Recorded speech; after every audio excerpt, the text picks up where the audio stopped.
નમસ્કાર વિદ્યાર્થી મિત્રો, અક્ષર જ્ઞાન માર્ગ યુટ્યુબ ચેનલમાં આપનું હાર્દિક સ્વાગત છે. મિત્રો, આજે આપણે ધોરણ 5 ની અંદર કોમન એન્ટ્રન્સ ટેસ્ટ જેમાં ગણિત વિષયની અંદર 7 નંબરના વિડીયોની આજે અગત્યના પ્રશ્નોની ચર્ચા કરવાના છે. મિત્રો, ખાસ તમને જણાવી દઈએ કે આ પહેલા 1 થી 6 ભાગના વિડીયો આ ચેનલ પર મુકાઈ ગયા છે.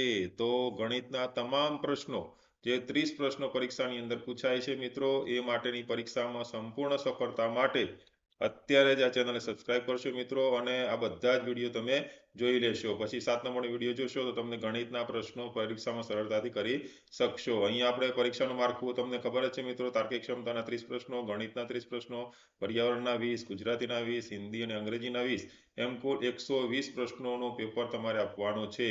તો આ ચેનલ ઉપર બધા જ વિષયના બધા જ વિડીયો મુકાયેલા છે, અને ચેનલને સબસ્ક્રાઇબ અવશ્ય કરશો, જેથી પરીક્ષા સુધી સરળતાથી તમને બધા જ પ્રશ્નો આવડી જાય. પ્રશ્ન 1 જોઈએ મિત્રો. પતંગની દોરીની 2 ફિરકીઓની કિંમત. અરે વાહ, પતંગની દોરીની વાત આવી, મજા પડી ગઈ ને મિત્રો. પતંગની દોરીની 2 ફિરકીઓની કિંમત અનુક્રમે 240 રૂપિયા અને 280 રૂપિયા છે. તો બંનેની કિંમતનો તફાવત કેટલો? મિત્રો, ખાસ સમજો, પરીક્ષાની અંદર પ્રશ્ન પૂછાયેલો હોય તેને સમજવાનો, પછી જ જવાબ આપવાનો. પ્રશ્ન 1 નો એ છે 240 રૂપિયા, બી 80 રૂપિયા, સી 40 રૂપિયા અને ડી છે 60 રૂપિયા. તો અહીંયા એક ફિરકીની કિંમત 240 છે અને બીજી ફિરકીની કિંમત 280 છે. તો વધારે કઈ છે? 280. 280 માંથી તમે 240 બાદ કરી દેશો એટલે કેટલા રૂપિયા વધશે? તો 40 રૂપિયાનો તફાવત થશે. તો સી જવાબ આવશે. મિત્રો, ખાસ તમારા માટે અહીંયા ધોરણ 5માં તમે અભ્યાસ કરો છો તો એ માટે તમને ગાઈડ એપ્લિકેશન પ્લે સ્ટોર પર જશો, GUIDE લખશો તો આ પ્રકારના સિમ્બોલ વાળી તમને એપ્લિકેશન જોવા મળશે. જે ઇન્સ્ટોલ કરશો, જેની અંદર ધોરણ 5 ની અંદર સીઈટી પ્રવેશ પરીક્ષાના ફોલ્ડરની અંદર સીઈટીનું અઢળક મટીરિયલ્સ મિત્રો, જે પરીક્ષામાં તમે આરામથી સારામાં સારો સ્કોર કરી શકો એટલું બધું જ મટીરિયલ્સ તેની અંદર મુકાયેલું છે. તો આ એપ્લિકેશન અત્યારે ડાઉનલોડ કરી દેશો અને આપણા મિત્રોને પણ ડાઉનલોડ કરાવશો. આગળનો પ્રશ્ન જોઈએ મિત્રો. 2,35,356માં 3ની સ્થાન કિંમતનો તફાવત કેટલો? મિત્રો, પરીક્ષામાં પ્રશ્ન ખાસ સમજવાનો. 3ની સ્થાન કિંમતનો તફાવત માંગેલો છે. તો 30,300 થશે કે 30,000 થશે, 29,700 થશે કે 27,300 થશે? શું જવાબ આવશે મિત્રો? તો 29,700. કેવી રીતે આવે મિત્રો? તો અહીંયા 2,35,356, એમાં 3ની સ્થાન કિંમત, તો 3 કયા કયા સ્થાનમાં છે? અહીંયા 100ના સ્થાનમાં છે અને અહીંયા 10,000ના સ્થાનમાં છે. 10,000 એટલે કેટલા થશે? 30,000 અને 100ના સ્થાનમાં 3 એટલે 300. તો જે વધારે સ્થાન કિંમત છે એમાંથી ઓછી સ્થાન કિંમત તમે બાદ કરો તો એ પ્રમાણે આપણને 29,700 એનો તફાવત મળશે. નીચેનામાંથી કઈ સંખ્યા 24,000 અને 34,000 ની વચ્ચે આવે છે? મિત્રો, આ પ્રકારનો પ્રશ્ન આવે ત્યારે તમારે લખી દેવાના 24,000 બરાબર અને 34,000. તો આની વચ્ચેની સંખ્યા કઈ? તો અહીંયા એ જવાબ છે, બી છે, સી છે અને ડી છે. તો કયો જવાબ આવશે મિત્રો? સમજી લો તમે. તો તમે ધ્યાનથી જો સંખ્યા જોશો તમને તરત જ જવાબ આવડી જશે. કયો જવાબ આવશે? 26,767, જે 24,000 અને 34,000 ની વચ્ચે આવે છે. ક્રિકેટની રમતમાં એક ખેલાડી 78 રન કરી આઉટ થઈ જાય છે. તેને સદી પૂરી કરવા કેટલા રનની જરૂર પડે? મિત્રો, પ્રશ્ન સમજવાનો. બરાબર ધ્યાનથી વાંચશો, સમજશો તો તમને જવાબ ક્યાંય દૂર નહીં જાય, આવડી જ જશે. 22, 32, 28 કે 12? શું જવાબ આવશે મિત્રો? 78 રન કર્યા છે ને આઉટ થઈ ગયો, તો સદી પૂરી કરવા માટે કેટલા રનની જરૂર પડી? તો 22. તો 22 કેવી રીતે? સદી એટલે શું મિત્રો? તો સદી એટલે 100 રન. તો 78 તો કર્યા હતા અને હવે 100 રન કરવા માટે કેટલા દૂર હતા? તો 100 માંથી 78 તમે બાદ કરો તો 22 રનની જરૂર હતી. 2.5 લાખમાંથી 1.5 લાખ બાદ કરતા શું મળે? મિત્રો, અહીંયા શબ્દમાં આપેલી સંખ્યા છે. 2.5 લાખ એટલે શું અને 1.5 લાખ એટલે શું? બરાબર, આપણે સમજીએ. તો અહીંયા એ જવાબ આપ્યો છે, બી આપ્યો છે, સી આપ્યો છે અને ડી આપ્યો છે.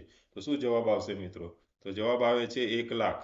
1 લાખ એટલે કેવી રીતે જવાબ આવે? જો 2.5 લાખ એટલે કેટલા? તો 2,50,000 અને 2.5 લાખ કહેવાય. એમાંથી 1.5 લાખ બાદ કરવા છે. 1.5 લાખ એટલે 1,50,000 એ બાદ કરીએ. તો એ પ્રમાણે તમે બાદ કરો તો આપણને 1 લાખ જવાબ મળશે. ઘડિયાળમાં 180 અંશનો ખૂણો ક્યારે બને? મિત્રો, ખાસ સમજો, 180 અંશનો ખૂણો બનાવવાનો છે. ક્યારે બને? 3 વાગે બનશે, 6 વાગે બનશે, 7 વાગે બનશે કે 12 વાગે બનશે? બરાબર ને મિત્રો? કેટલા વાગે બનશે? 6 વાગે બનશે. કેવી રીતે 6 વાગે બનશે? જો અહીંયા આપણે ઘડિયાળનું ચિત્ર આપેલું છે, બે કાંટા વચ્ચે અહીંયા જોઈએ તો આમ જો 3 ઉપર કાંટો હોત તો કેટલા અંશનો ખૂણો બનત મિત્રો? અહીંયાથી આટલો 90 અંશનો. બરાબર ને? તો આ 90 અંશનો ને બીજો 90 અંશનો, એટલે 90 90 કેટલા થશે? 180. કેટલા વાગે બને ભાઈ? 6 વાગે. 6 વાગે 180 અંશનો ખૂણો બનશે. નીચેનામાંથી કયો ખૂણો કાટખૂણો નથી? મિત્રો ખાસ સમજો, પરીક્ષામાં છે નથી વધારે આવવાનું છે. સમજી વિચારીને જવાબ આપવાનો. કયો ખૂણો કાટખૂણો નથી? એનો અર્થ એવો થયો કે 3 ખૂણા કાટખૂણા હશે.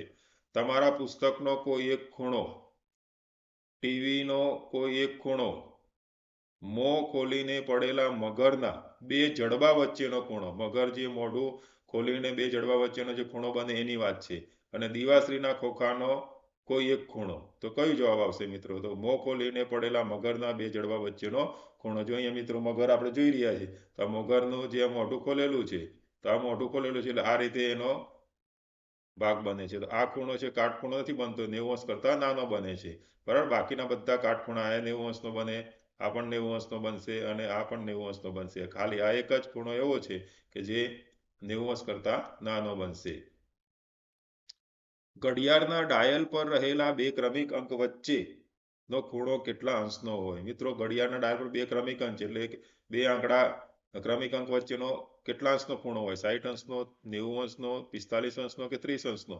શું જવાબ આવશે મિત્રો? 30 અંશનો. કેવી રીતે જવાબ આવશે આપણે સમજીએ. ચલો, આ ઘડિયાળની અંદર કેટલા વાગેલા છે મિત્રો? બોલો બોલો. બરાબર બરાબર. કેટલા વાગ્યા છે? 3 વાગે છે. 3 વાગે એટલે બે કાંટા વચ્ચે કેટલા અંશનો ખૂણો બન્યો? તો 90 અંશનો ખૂણો બન્યો. બરાબર ને મિત્રો? હવે 90 અંશનો ખૂણો બન્યો તો સમજી લો કેટલા ભાગ બન્યા છે? આ 1, આ 2 અને 3. એટલે 3 ભાગમાં 12 થી 1, 1 થી 2 અને 2 થી 3. એટલે 3 ક્રમિક સંખ્યાઓ આવી ગઈ. હવે 3 ભાગ પડ્યા તો એક કુલ 90 છે, તો આમાં 30 થશે, આમાં 30 થશે અને આમાં 30 થશે. એનો અર્થ એવો થયો કે બે ક્રમિક અંક વચ્ચે જે કઈ ખૂણો બનશે એ 30 અંશનો, આ 30 અંશનો, આ 30 અંશનો અને આ 30 અંશનો. બરાબર ને મિત્રો? અહીંયા આપણે સમજી લઈએ તો અહીંયા 12 થી 1 વચ્ચે કેટલા અંશનો થશે? 30 અંશનો. 1 થી 2 વચ્ચે કેટલા અંશનો ખૂણો થશે? 30 અંશનો. 2 થી 3 વચ્ચે, 3 થી 4 વચ્ચે, 4 થી 5 વચ્ચે, કોઈ પણ બે ક્રમિક વચ્ચે જ્યારે તમે કાંટા ગોઠવી દેશો તો એ 30 અંશનો જ ખૂણો બનશે. ઘડિયાળનો એક કાંટો 12 પર હોય અને બીજો કાંટો અન્ય અંક પર હોય તેવા સંજોગોમાં કાટખૂણા બનવાની શક્યતા કેટલી વાર હોય? મિત્રો આ પરીક્ષામાં પૂછાયેલો પ્રશ્ન છે. તો એક કાંટો 12 પર છે અને બીજો કાંટો અન્ય અંક પર હોય તેવા સમયે કેટલી વખત કાટખૂણા બની શકે? તો 4 વખત, 2 વખત, 1 વખત કે 3 વખત? તો અહીંયા 2 વખત જવાબ છે. તો કેવી રીતે મિત્રો? તો અહીંયા જો આપણે ઘડિયાળ દોરેલી છે તો ઘડિયાળની અંદર એક કાંટો કેટલા પર છે? 12 ઉપર. હવે બાકીનો જે કાંટો છે એ ફરે તો ક્યારે કાટખૂણો બનશે? તો એક 3 ઉપર આવશે ત્યારે, પછી આમ ફરતો ફરતો ક્યાં જશે? 9 ઉપર જશે ત્યારે. એટલે આ એક વખત અને આ બીજી વખત, 2 વખત કાટખૂણા બનશે. હવે મિત્રો આગળનો પ્રશ્ન જોઈએ. યસ શબ્દમાં કેટલા કાટખૂણા છે? 2, 4, 6 કે 8? આ યસ શબ્દ આપ્યો મિત્રો, એમાં કેટલા કાટખૂણા છે? તો 4 કાટખૂણા છે. કેવી રીતે સમજીએ આપણે? હવે યસ શબ્દ છે તો એ વાય ની અંદર તો કાટખૂણો બનતો નથી, કાટખૂણાથી નાનો છે. હવે ઈની અંદર સમજીએ તો એની અંદર એક આ કાટખૂણો બનશે, આ બીજો, પછી આ ત્રીજો અને આ ચોથો. બરાબર ને? એસ માં તો કોઈ ખૂણો બનતો નથી. તો કુલ કેટલા કાટખૂણા બને છે? 4 કાટખૂણા બને છે.